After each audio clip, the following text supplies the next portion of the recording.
Assalamualaikum warahmatullahi wabarakatuh. Palamitra wilujeng tepang Dewi sareng Mang Agustin. Mugi sadayana aya dina hibar kawilujengan, diparinan. Sehat berkah tur arageung milik, pikeun ngolah kahirupan. Satumtum urang masih gumelar di alam dunia. Anu saur babasan mah teu lila urang hirup teh, ku kituna Mang Agustin titip ka palamitra sadaya. Ulah ngantun keun solat, daa solat mah teu. Lilangan ukur nepi ka maot, tos maot mah paratos eureun. Teu gaduh dewi kawajiban solat. Duh. Hapunten, ngalantur Mang Agustin mah seueur banyol. Hayu bilih nyangkolong kana waktos. Palamitra anu dipihormat dina denget ayuna sim kuring Mang Agustin masih medar dongeng dina carios, si Geot, Yasana, Kang Heri Supriyadi. Pihatur raubu nuhun oge ka asadayana anu parantos berkontribusi like, komen, subscribe sareng share, channel Dongeng Mang Agustin. Nyangga keun carios nyambung, mugi tiasa ngahibur, nyandak pelajaran, oge nyandak mangpaat saseurna. Kirang langkungna disuhun keun karidoana tur tiasa jembar manah ngahapunten sagala rupi kalepatan tur kakirangan. Mugia janten panghibur kana kalbu pangbeberah kana manah. Sareng mugia katampi ku sadaya kadang wargi, sok sanaos sieu carios Sunda buhun. Mangga nyangga keun. Si Geot bagian ke-100.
Sia Dewi anu jadi cucuk rungkang teh, goblok.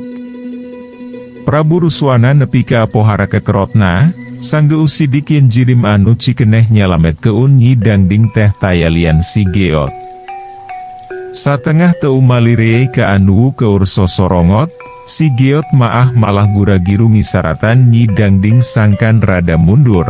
Tayohna ari perkara Prabu Ruswana rek disangreupan ku dirina.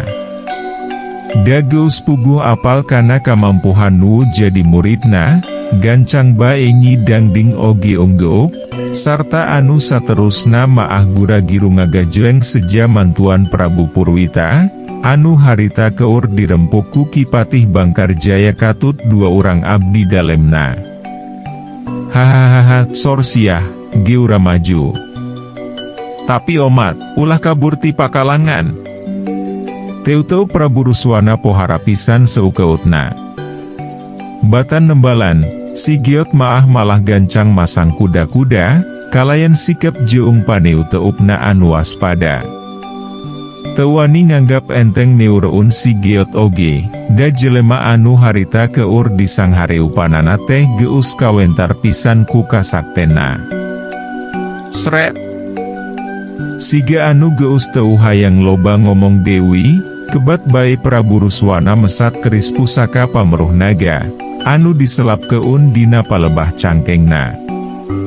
Kalayan dina sikep anu leuwih waspadabatan samemehna, pikeun sakedapan maah si geot tibang neu teu pakarang musuh anu kokolenyayan, sarta nepika ngempur di bulan ku cahya hejo.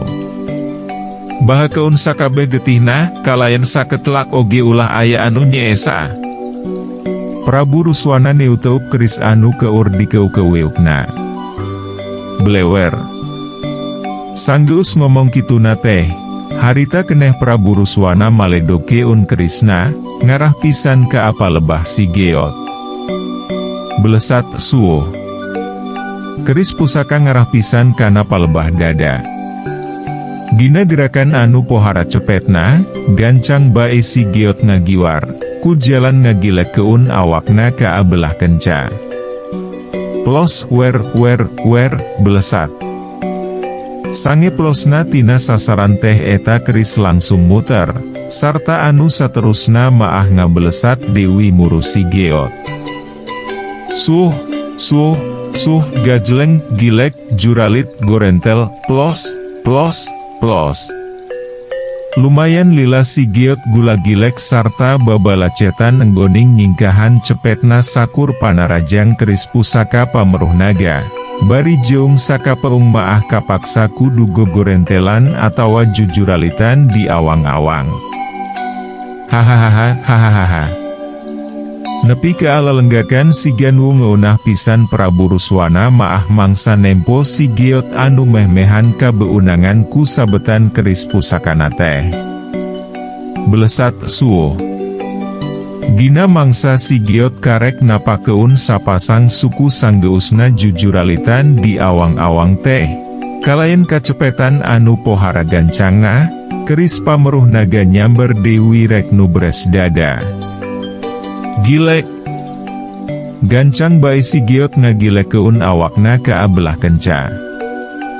Bareng pisan jeung ngeplosna panarajang eta keris, sakilat si geot ngaragragkeun awak, sarta sakaligus najong keun suku katuhuna kana palebah gagang eta keris. Teu beda wijeung Kang Ronaldo anu keur ngabalik Bandung keun bal, anu wartana lumayan viral. Seak, beletak, suuh. Tajongan si geot ngepas pisan kana sasaran. Balukarna, eta keris teh nepi ka angacleng pohara tarikna, sarta ngarah pisan ka Prabu Ruswana. Gilek. Gancang bae Prabu Ruswana ngagiwar, pikeun ningkahan congo keris anu ngabelesat sakitu tarikna. Suuk, crep. Bubuhan keur dina kaayaan nonggongan sarta teu kanyahoan heula ti anggalna, eta keris teh ngagabres kana tonggong salah saurang abdi dalam anu aya di pihak Walanggeni, anu dina mangsa harita keur adu hareupan jeung Kiraksa.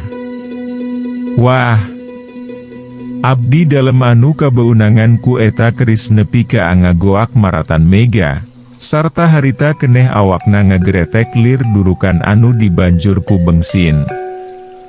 Lain Dewi ngarenjakna Kiraksa oge mangsa nyaksian kajadian anu sarupa kitu di hareupeun panonna pisan teh. Belesat suuh. Sanggeusna ngahakan hiji korban teh, langsung bae eta keris ngabelesat Dewi muru ka si geot. Dina mangsa anu sarua, ari si geot maah harita teh rada kurang kerung, sabab karasa pusaka Prabu Anom Luhung anu nyilap dina palebah cangkengna, gegrepekan teu beda jeung lauk nu kasaatan. Teuing ngarasa getek atawa teuing kumaha, gancang bae eta pusaka nu mangrupa kujang teh dicabut tina cangkengna. Sret, gebur, wer. Kujang emas dumadakan pesat ku sorangan tina warangkana, sarta muter badis panggal dina kaayaan ngagebur di bulan ku cahya bodas, Persis pisan di hareupeun bungeut si Geot.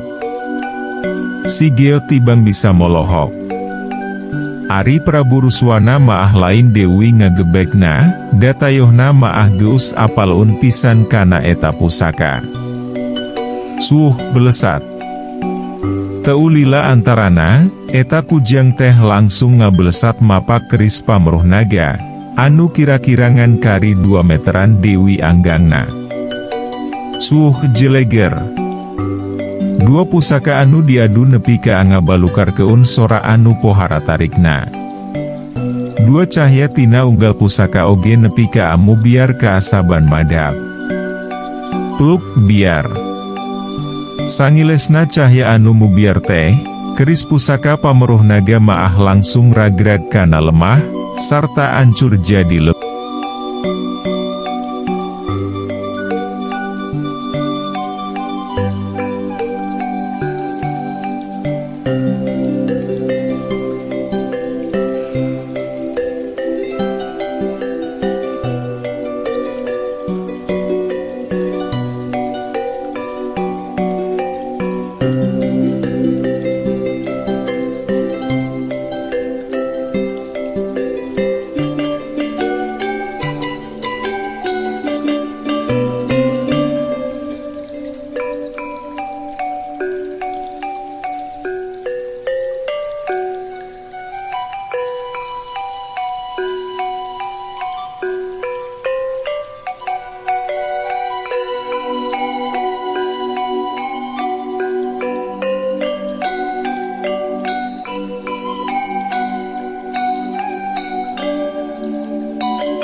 Nepi ka ngarenjak Dewi bae Prabu Ruswana oge nempo kajadian anu sarupa kitu maah. Ari si Geot, ti tadi oge tibang bisa molohok, da eta kajadian teh estuning aya di luar ancer-ancer atawa ketak dirina. Belesat, wer. Sanggeus puguh keris pusaka pamruh naga ancur maah, kujang pusaka Prabu Anom luhung oge harita keneh ngabelesat, sarta antukna maah muter sarta kakalayangan di luhureun si Geot. Cung, si Geot ngacungkeun sarangka kujang. Eta kujang oge asup Dewi ku sorangan. Timana ari sia meunang keun eta pusaka? Bari jongso sorongot Prabu Ruswana maah mangsa tumanya kitu ka si Geot teh. Hehehe kunaon, Kanjeng Prabu sieun? Hahaha, nah, make jeung kudu sieun sagala, tembal Prabu Ruswana, siga anu hayang nyumput keun rasa nu sabenerna. Kapanan kalmahan salira teh aya dina ieu pusaka, Kanjeng Prabu? Hehehe. Hahaha, geus nyaho geuningan sia oge.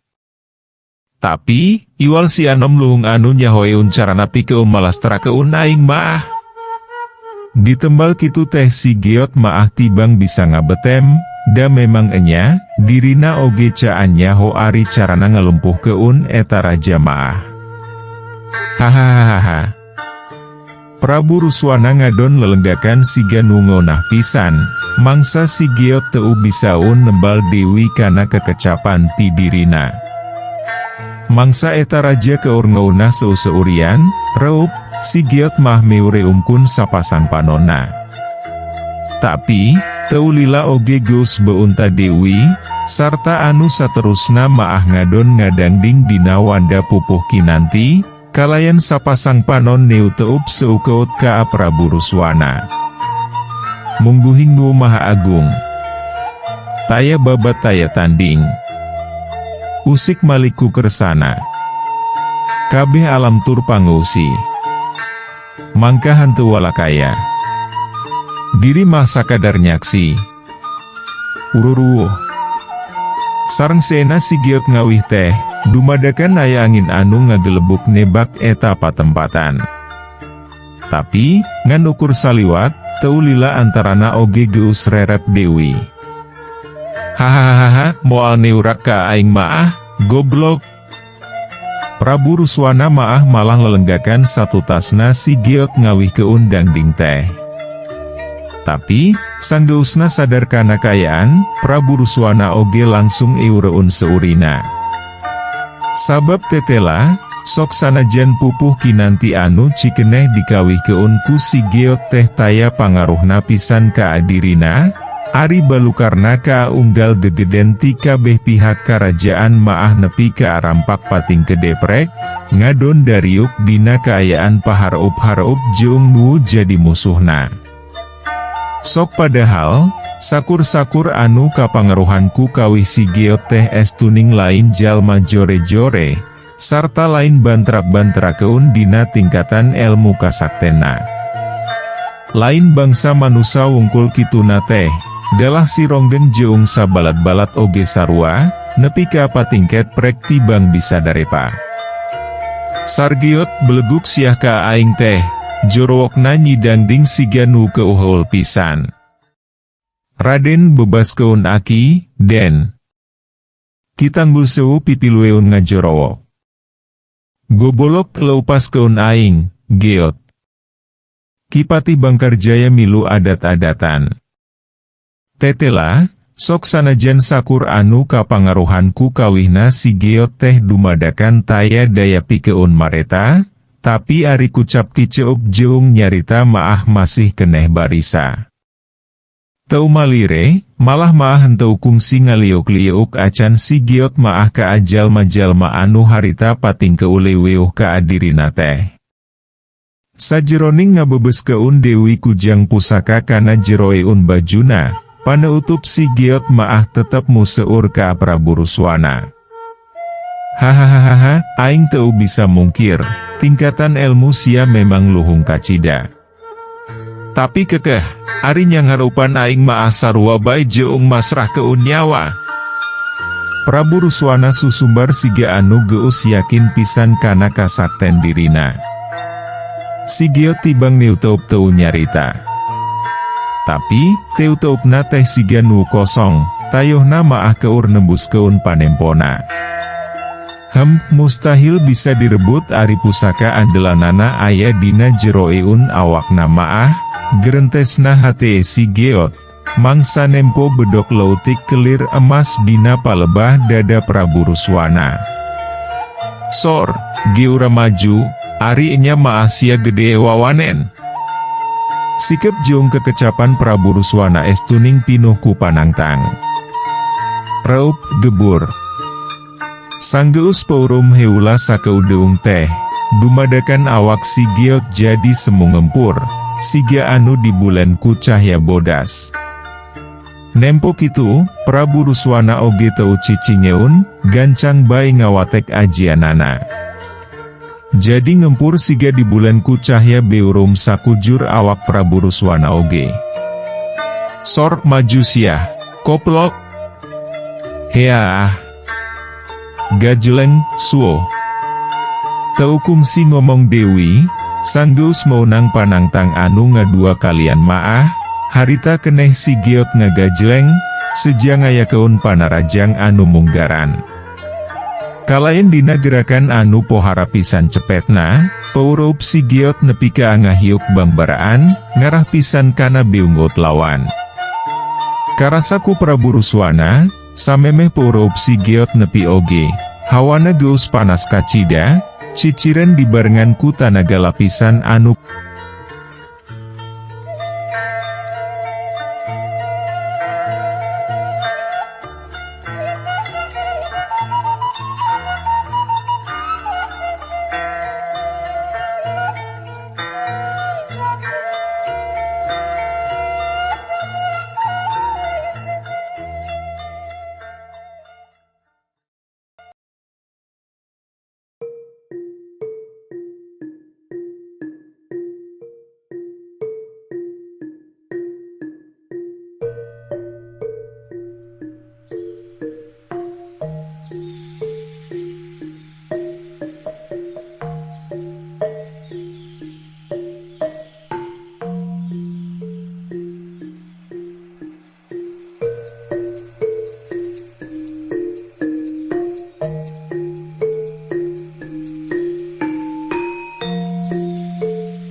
pohar rongkahna.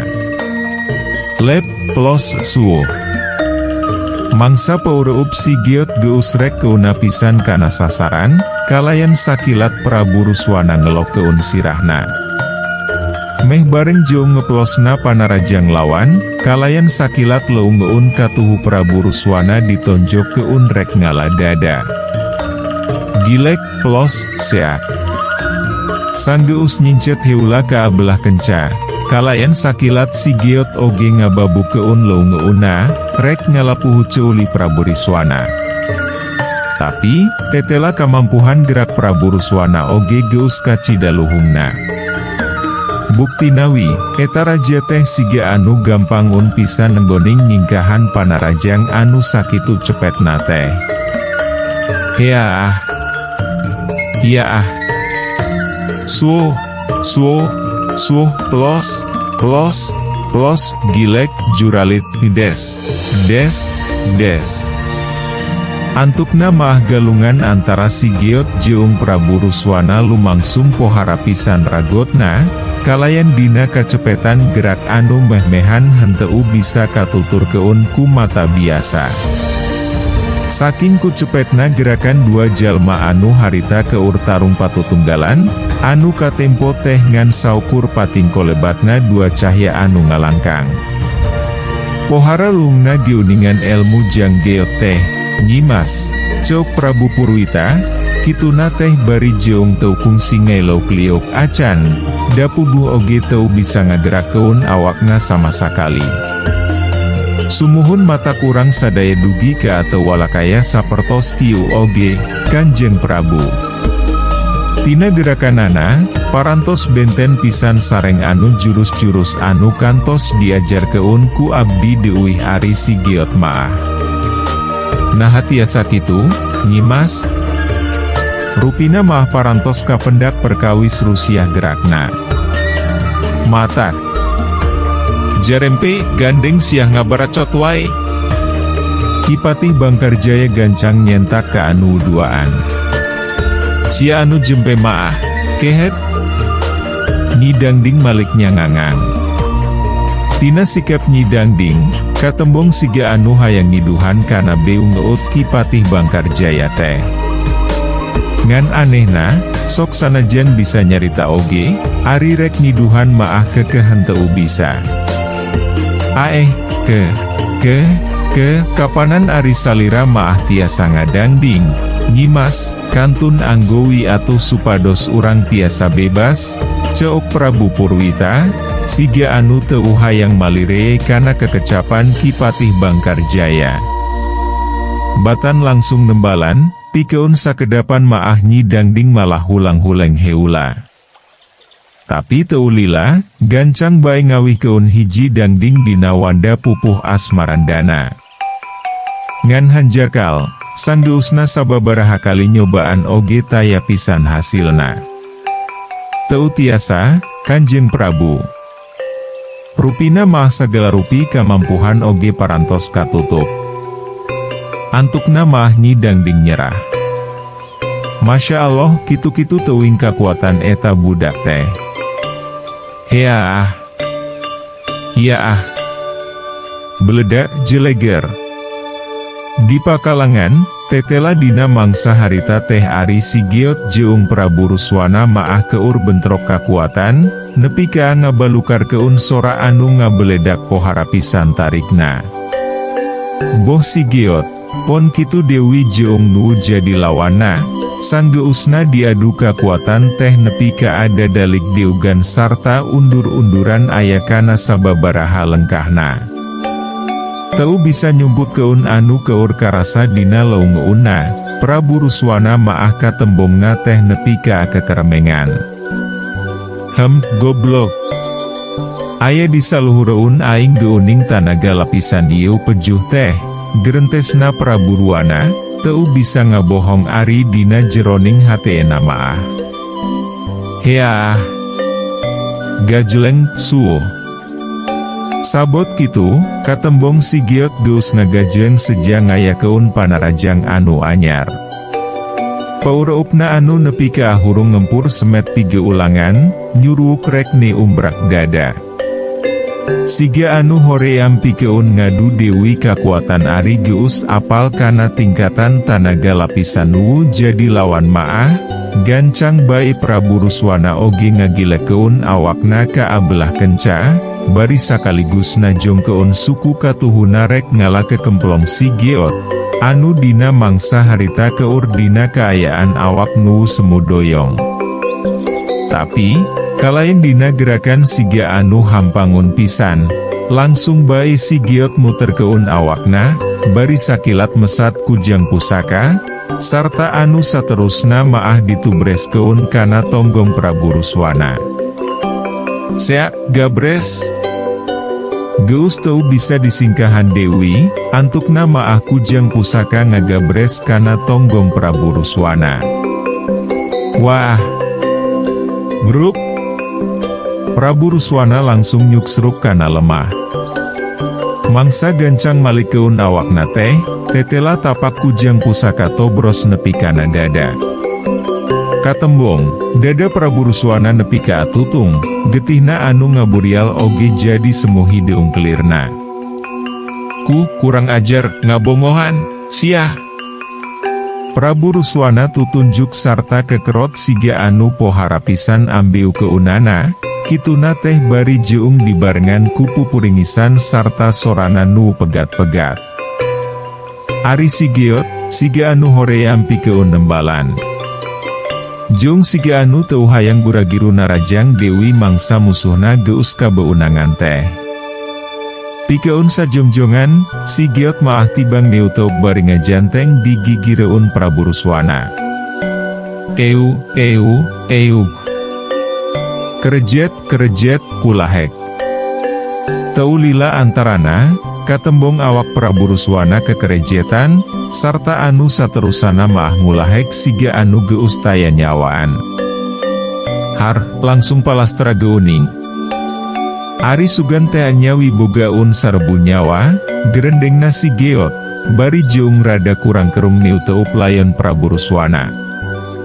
Lain Sigiot wungkul, dalah nyidangding, Prabu Purwita katut anu sejena oge, pikeun sakedapan maah tibang kurang kerung mangsa nempo kanyataan anu sarupa kitu teh. Sigana maah, Perkara pusaka sarebu nyawa cekelan si Ruswana teh ngan saukur jijieunan, ceuk Jang Aji, anu diukna padiukeut juung Raden Satria Katut Jang Jaya. Enya, ngan saukur keur nyingsiunan sigana maah, sangkan tae jalma anu kumawani ngajajal kana kasaktena, tembal Jang Jaya. Bener-bener licik tur pinter anak itu mah eta jelema teh. Raden Satria milu nyarita. Ari Sigiot, sanggeus puguh Prabu Ruswana ngajoprak teu empes-empes maah, gancang bae malikeun awakna, sarta gura-giru ngojengkang nyampeurkeun ka apa lebah Prabu Purwita. Awas!